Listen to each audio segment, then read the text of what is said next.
To be truthful, 3. There's no more quibble. I don't want to lie. To be truthful to you, my amazing awakening permitted not too much time for surprise's idle joy. If you would think that an uplifting recognition means your spiritual efforts ending, so then you would miscalculate. Yes, my dear, after unveiling my soul's hostile intruder, my ego, I had only a short resting time to enjoy my newborn silence. As if you would get a new tool, as if you would get rid of the distortional glasses. And now you can't get enough from the suddenly appearing, miraculous truth. My life's newly recognized two-ness became two magic wands in my hands, and all my earlier decisions crowded impatiently to receive their pure reinterpretation. After you have become aware of the inner enemy's existence, there's no more quibble for you. From that moment, I clearly felt that the perfect ability is mine to defend my soul by deliberate choices. And I have the responsibility too, to use my divine ability in every life situation at each arising thought. Yes, though the word was strange, but it didn't change the fact.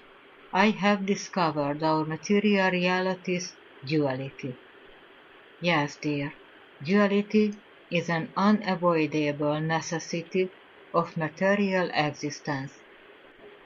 When your divine spirit sends a part from their heavenly magnificence to this dark valley of thick vibration, then your soul becomes lonely parachuter, a bold spiritual warrior working in flesh who has to adapt the material world's game rules in a place where their body's selfish needs shout loudly, whilst only the quiet innermost emotions whisper about their real self's spiritual truth.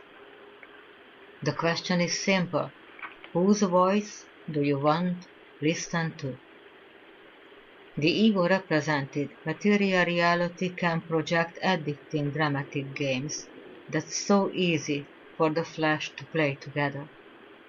Endlessly rushing, loudly hauling spectacle with false value esteem, like a tawdry, overdone circus performance. Fake illusions capture your attention. Yes, I know, your childish ego, oh, like an unripe kid, loves this liar illusion very much. The question is, are you willing to grow up and overhear your emotions' silent inner voice? The difference is unimaginably amazing. Have I told you that my work is to care for elderly? After my last sick auntie has died, I began to nurse an Alzheimer's diseased old lady. Oh, I'm already perfectly trained. The human body's tricky processes can't make me surprised. Though this confused, sick lady is able to move yet, but her senseless actions cannot sustain the normal everyday routine. She forgets the date, the names, gets lost between bathroom and kitchen in her own flat. Moreover, she forgets to eat until her body collapses due to hunger. Like a scared little girl, she struggles in perpetual worry. It took several months to gain her confidence. The big breakthrough was that moment when she allowed me to hug her. In our blessed collaboration, there are moments when only a heartfelt embrace can help the crying little girl who's stumbling lost within the old female body. Yes, I know my everyday presence in this endgame is very important. So I start to work responsibly, whether rain or shine. But the past week's rainy days probed my vocation's strength. Waking up to the umpteenth grey day, somehow my ego occupied the place where my hardihood was encamped earlier. And first I didn't realize the change, just wondered desperately as the bicycle road's watery concrete slithers mockingly under the wheels. A cold wind spatters pungent water drops into my eyes. Crying trees' tortured leaves fall helplessly into the wayside's muddy grass. Dark clouds' gloomy weight presses me down across the muted nature, below my disappointing existence's frustratingly hopeless day, as every sneeringly laughing raindrop cantillates the same verdict. You, half-wit stupid, only you are able to start in this cold rain for those small pennies called stipend. Only you are able to work for unashamedly low hourly wage. You deserve these rainy tortures, two-wheeled monkey. Just stay good-hearted. Ha ha! Will anyone, anytime value your godly madness? Wake up! Life is about money's material gains. You may clear your ass with your spiritual blah blah. Ha ha ha! When will unconditional love save your body from enemy weather attacks? Ah, believe me, dear, the temptation was deceitfully real. My self-pity became more and more bigger. I cycled, hating the whole world, cursing my whole life. And I slowly arrived.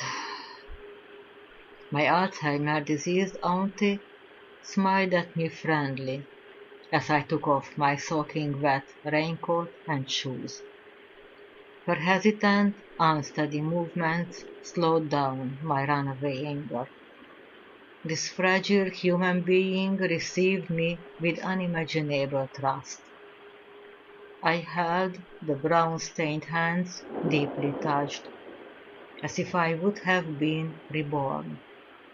Her honorific helper intent tamed my inner storm, and I just stood smiling, looked at this wonderful soul who shines through the sick body, the spirit who began to heal my broken face immediately. Who is weaker or stronger? Who is sick or healthy? Who nurses whom? What is important in this deceiving material reality? The ego's million question ran across my mind, but only one authentic response arrived through my heart. Yes, my dear, this fallible human being is my master. She teaches me how to feel and practice compassion, patience, humanity, acceptance, humility. The list is thankfully long. The recognition's moment engulfed my soul. Suddenly the duality's both sides became seen. How my discontented, persistently aggrieved ego tried to steal the spiritual gain's blessings. How my emotional decisions unveiled its enemy intent. Yes, my dear, you are right. Life is a complicated journey where only one thing is sure. Nothing is what it seems. And the response which has arrived through my heart, I'm sure you already understood. Only spiritual gains. are valuable.